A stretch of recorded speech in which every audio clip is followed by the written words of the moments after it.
All right, so yesterday, Dana White blew the minds of all the MMA fans all over the world. That is correct. He announced that Islam Makhachev has vacated the belt at 155 pounds. Islam Makhachev is going to move up to the welterweight division to face Dalla Maddalena. I didn't see that one coming. I did wonder, are they going to strip him? Are they going to bring in an interim title? I didn't think in any way, shape or form that Islam would vacate the belt, but that's what he has done. All know Ilia Topuria is moving up to lightweight, and he will face former lightweight champion and number 2 ranked Charles Oliveira for the vacant lightweight title. And you know what? Fair play to this guy. That takes a tremendous amount of honor and courage to do that. Yes, he's worked very hard. Yes, he's the best lightweight fighter that the sport's ever seen. He defended the belt 4 times, but he's moving on to fresh pastures and he's going after Dalla Maddalena. Now, the story is, of course, he wanted to be a 2-weight division champion. He wanted the same luxury that he afforded to Alexander Volkanovski for him to be a simultaneous 2-weight division champion. But as we know, bringing in 2-weight division champions and creating interim titles has caused nothing but backlogs and shit shows. So of course, we're talking about the heavyweight division there. John Jones right now, he came out, he said, listen, he's very happy. He's living his best life. So if anyone wants to call him a duck, he doesn't care because he's living his best life. I got people in the chat calling me a duck. Meanwhile, I'm living my absolute best life. I don't know if it's considered ducking when you're living good. I don't think it works like that. Well, I'll do another video on that because that's not what this video is about. But if you're the champion, you have an obligation to the sport, to the fans, and to everyone else in the division to honor and defend that title or to move on. And that is what Islam Makhachev has done here because he wants to move on. He wants to be a 2-weight division champion and he wants to take that belt off Dalla Maddalena and get revenge for Belal Muhammad. Now, if you're Ilia Topuria, La Leyenda, or El Matador, it's hard to keep up with the nicknames, but I tell you what, this man is sensational. He can call himself whatever he wants. He's talking a bit of shit. He's come out and said, on June 28th, another dream will come true. I'll be the champion of the lightweight division. Charles, my apologies in advance. I'm just fighting for my dreams. It's unfortunate that Islam Makhachev had to run away. Now, first of all, you probably straight away see the hypocrisy or the irony in Ilia Topuria saying that, okay? Because he only defended the belt 1 time against Max Holloway, and then he moved up. He essentially did the exact same thing that Islam Makhachev did, but he did it much, much quicker. Now, when we look at the featherweight division, there is other viable contenders. Yes, there is Diego Lopez. Yes, there is Yair Rodriguez. There is, of course, Movsar Evloev, but he moved up, probably because the weight cuts are a son of a bitch, and he couldn't be asked doing that anymore. And he's saying that Islam Makhachev has run off to the welterweight division, obviously to avoid him. Now, when you look at Islam, he's defended the belt 4 times, 2 times against Volkanovski, 1 time against Renato Moicano, and 1 time against Dustin Poirier. So if you wanted to be a critic, if you wanted to talk a little bit of shit, if you wanted to paint a bullshit narrative, you can say that only one of those title defenses really matters because Renato Moicano was on really short notice, Volkanovski 2 times with a featherweight coming up, and Dustin Poirier, man's a legend, fighting for his final fight soon against Max Holloway in New Orleans.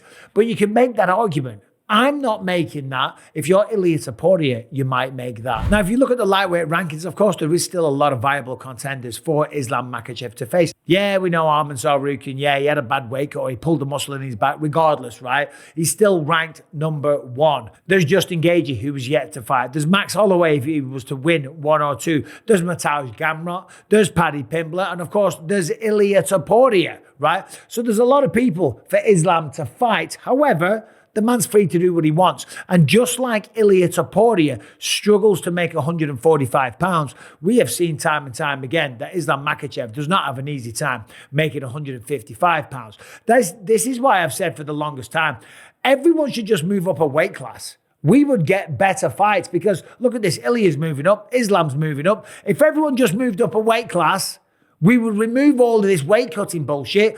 We'd be able to fight at a higher pace, take a better shot, and we'd be stronger. And we could recover in the training camps and take on the nutrients that we need for our bodies to recover, and you would see less injuries. But anyway, that's another topic for another day. Everyone should move up a weight class apart from the heavyweights. Or maybe they bring in a cruiserweight division so the 205ers can move up to 225 pounds. Anyway, as I say, that's a conversation for another day. So Islam has vacated the belt. He's going to take on Jack Dalla Maddalena. Now, when he was going to fight Bilal, you probably saw Dana say, if he was to fight Bilal, he would have been a big favourite. Moving up to fight Jack, the odds makers have this fight at even. And I'm not surprised, because when you see Jack, what he did to Bilal, the way that he pieced him up, the way that he stopped the takedowns, the way that he did get back to his feet when he was taken down, did it very, very technically, the way that he was pinging him, right, like his corner was asking for. 5 minutes to realise all your dreams. Let's go. Safety first, stay focused, keep pinging the He was pinging his head off. I'm not going to say see you next Tuesday work, because YouTube will have a fit, okay? That's fucking illegal. But I love the work from the cornerman, and I love the boxing from Jack, and I love the takedown defense. And by the way, Bilal Muhammad, best cardio in all of mixed martial arts. Jack Dalla Maddalena pushed him to the absolute limit. What I'm saying here is that this isn't a given for Islam Makhachev. This is a real fight, a real test. You want to move up a weight class? You want to test the waters up there? You're going to go straight in at the deep end and take on the champion?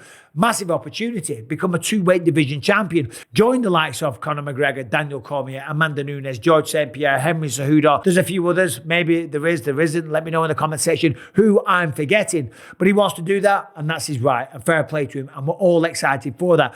But it's not guaranteed that he wins that fight. And what happens then?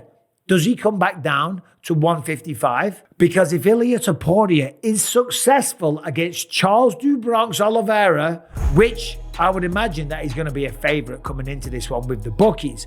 If Ilia Topuria beats him, and then Islam loses to Jack, and he comes back down, we're going to have a real shit show on our hands, because Ilia's going to say, no, you need to win a fight at 155 pounds. Because remember, Islam said that about Ilia for the longest time. Khabib Nurmagomedov said it as well. Javier Mendez said it, and I totally get it. Listen, we already did that for Volkanovski twice. We don't want to fight a guy that's a 145. Then we have to beat him. Then we don't get the credit. Just like some people might have said when he beat Volkanovski, or when he beat Renato Moicano on short notice. The reality is Islam shouldn't pay any attention to any of this, because what he's done, what he's achieved in this sport, he's the greatest pound-for-pound fighter on the roster. He's defended the lightweight championship 4 times in a row. Is there some other contenders? Yeah, of course there is. But you know what? Who cares? He's been there, done it. He's got the t-shirt. He's defended it 4 times. He's vacated the belt. He's moving up to another division because he wants a part of massive paydays, and he wants to be a legend. And I salute him for that. However, you got to think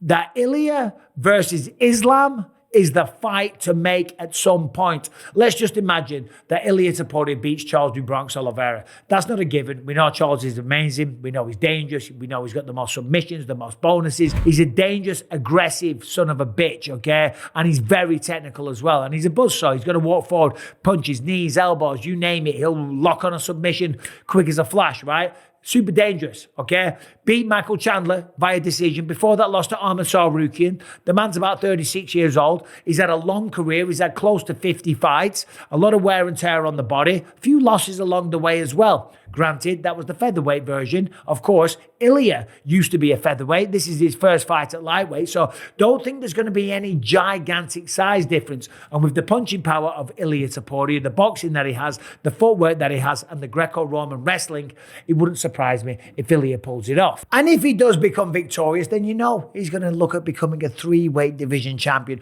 Or when Islam comes back down, he's going to be talking a bit of shit and saying, no, now you've got to win another fight at 155 pounds to prove yourself. As I said, I was talking about this on the Believe You Me podcast the other day. I like it when fighters stay in their respective weight classes. There's also something to be said about, no, I'm a 125er and this is my division. Come and get it. I mean, I kind of love to hear that from him. And that's what they should be saying. Defend your division. Take out all contenders. As I said earlier, I understand about the weight cuts. The weight cuts are terrible. They are horrible. They affect your performances, and you are very close to actually dying. So I understand why they want to move up. But when we look back at some of the greatest champions the sport's ever seen, we're talking about Anderson Silva, Demetrius Mighty Mouse Johnson, George St. Pierre. What did they do? They ran through their division. They stayed there. They took on all the contenders one after the other.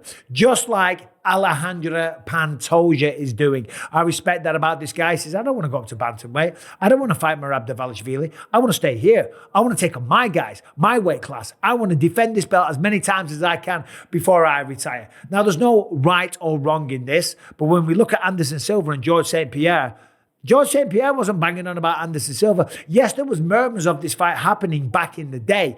Anderson defended the belt something like 11 or 12 times. George St. Pierre defended it about 7 times. They were right there. They were 2 of the biggest stars in the sport. They were one weight class. They were separated by one weight class, and they still weren't chatting about jumping up and down weight classes. No, they were happy to defend their territory in their division.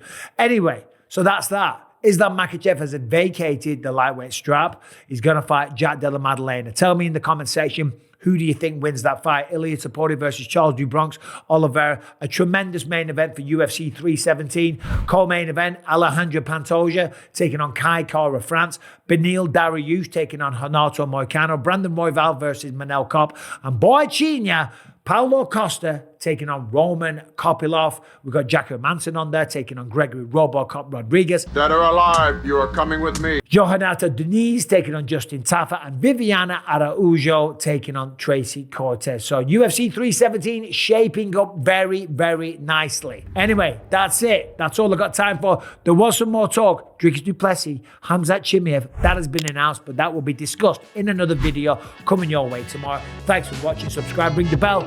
See you soon.